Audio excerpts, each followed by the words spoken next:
It's been a while, and I've missed you guys. So, without further ado, let's get into the Magnus Archives review. Also, a bit of a hair change, but I don't think you guys would mind too much. Some of the strands are sticking out, which is so weird. But anyway, let's get into it. So, this Magnus Archives episode is called Confession Number 1. It's episode number 19, if I remember correctly. And it's made by Mr. Edwin, which you guys should remember because he was the priest. And he basically calls this confession 1. Basically he makes 2 parts. So part 1 is number 19, and then part 2, which will be the next episode, which will come out next Friday, is gonna be part 2 for Edwin Burrows. The case number specifically is 0113005. So you guys should remember that case number from, I don't know, somewhere else in the series.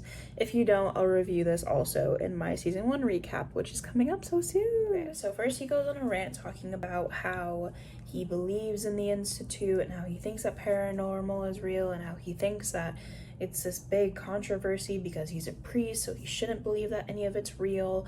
But since he's also practicing as an exorcist, he has encountered many different things, like a demon knowing the names of his childhood pets and different things like that. So he is basically saying he believes in the paranormal activity. There's nothing else to put for that specifically. And he gives us a time range from 2005 to 2009. He said that he was adopted by the church, and roughly by the end of his career, he was put into prison. And he talks about Father Hirogade, I think is how you pronounce his name, but he asked the Institute not to follow up with him just because he doesn't want to remind him of old times. So I guess that's his father figure, but the father figure doesn't want to be reminded of all this bullshit apparently. He goes on to tell us that this thing that's inside of him lets him pray, but doesn't let him say certain things like Jesus. And says that he believes in the devil from time to time, but now he really does because he feels like there's something inside of him. So he thinks that he's possessed, essentially. Which, good for you, I guess, since you're not lonely all the time, but that's gotta be creepy as well. He also talks about Bullington Road. He says that he worked at a Capital Chapel there, and he was mostly working with the well-being of students, let them go into the confessionals, talk to them about their well-being, their classes, how much they're taking on, everything like that. And there's this woman called Bethany Acone. I'm really bad with the name, so this is really bad. And he says he can't break the seal of confession, but she said some things that were really not cool or interesting. And he goes to tell us that basically Bethany always looked scared, didn't trust her surroundings. For example, this one time that they met, she took a brick out of her bag and put it in her mouth, and she was about to bite it, and he was like, "Why are you biting into a brick?" She was like, "Oh shit, my bad, I didn't realize what the fuck I was doing." So that's just an example of something different that she's doing. And the priest always questioned her, felt like it had to do with the house, and she also kind of felt like that. She felt like something had to do with the house, and asked the priest if he felt evil in the house. So he went into the first floor, everything seemed fine. He went into her room and realized where the paint was peeling, he saw this line called mantis. And every time he pointed it out, she was like, "I don't know what the fuck you're looking at. I don't see anything over there." So that the painting or the drawing on there looked very, very old. So he took pictures of it, and Bethany kept saying that she didn't know what God, there's a fly in my room. He's being annoying. But she was basically saying that she had no idea what it is. She can't even see it. It's not there to her. And the priest was kind of just like, "Oh, well, I'm just gonna perform a small blessing," which he did, which good for you, props, I love that for you.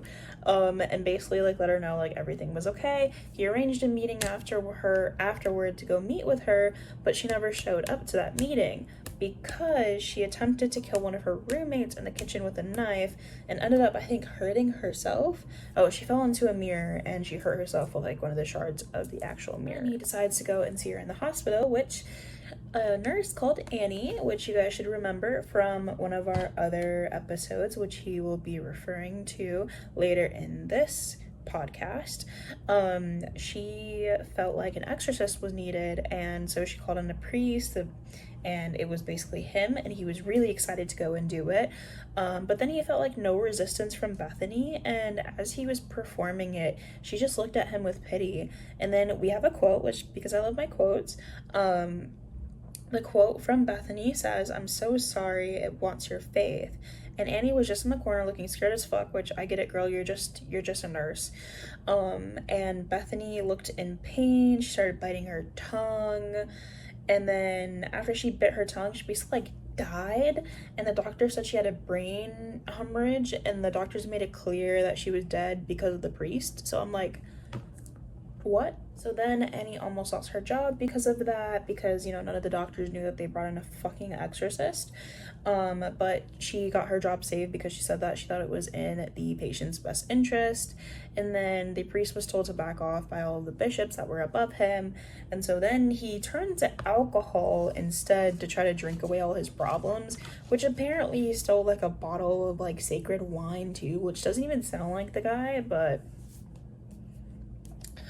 anyway, skipping a little bit forward, Annie did call about the house on top of the hill, which he initially said no to because he was done with all her requests about exorcists, but she really, really, really pestered him about it, which annoyed the fuck out of him, but he decided to do it anyway. And so he went there, and he got annoyed at Annie again because he was like, why didn't you tell me this was a construction site? And he thought it would be a waste of time because the guy already had schizophrenia, which if I was an exorcist, I would have thought it too. Anyways, he thought this was an interesting story, and he thought that he saw enough and that there wasn't really anything bad. But the guy kind of seemed off-putting once he got there, so he kind of just told him to go wait outside, like wait near the dead ash tree. He basically took his holy water and he blessed the place, saying prayers all over the place because he carries a little flask of holy water everywhere, because what priest doesn't? And apparently it grew hot as he started speaking. He felt like his skin was literally burning, and he could smell smoke, and he kept choking on his own screams. And so he felt his skin crackle. Something answered him that apparently just wasn't God, and he felt his own lips move, which is fucking creepy. I have a quote from that too. So he felt his lips say something like, "I am not for you, I am marked." This fly, I swear to God. Sorry guys. Anyways, after that, he said that he snapped back into place because he heard a car engine and a crash. Then he saw that the tree had been completely uprooted, and he like caught his breath, and he completely left after that. So it was just like, you go, broski. But now it's time for my favorite part, which is the end of the statement where we review the evidence. And apparently this is an incomplete statement, and Jonathan was mad because it was misfiled, which of course Jonathan's mad about everything. And he said that he feels like it's an old age joke because it details correct information and matches the previous statement. And they have arrest records from 2009, how there was apparently a murdered 2-year students with they were eating and peeling their own skin, and I'm like, ew. Anyways, this was episode number 19. I hope you guys enjoyed it. I hope you guys enjoy the next few ones. My setup will be a little bit better. I just moved into a new apartment, so if you guys didn't already see my apartment tour video, you absolutely can, but I am working on a new setup for my YouTube channel, so hopefully you guys will see a better setup from me, and I can keep getting you all to watch my videos. Bye!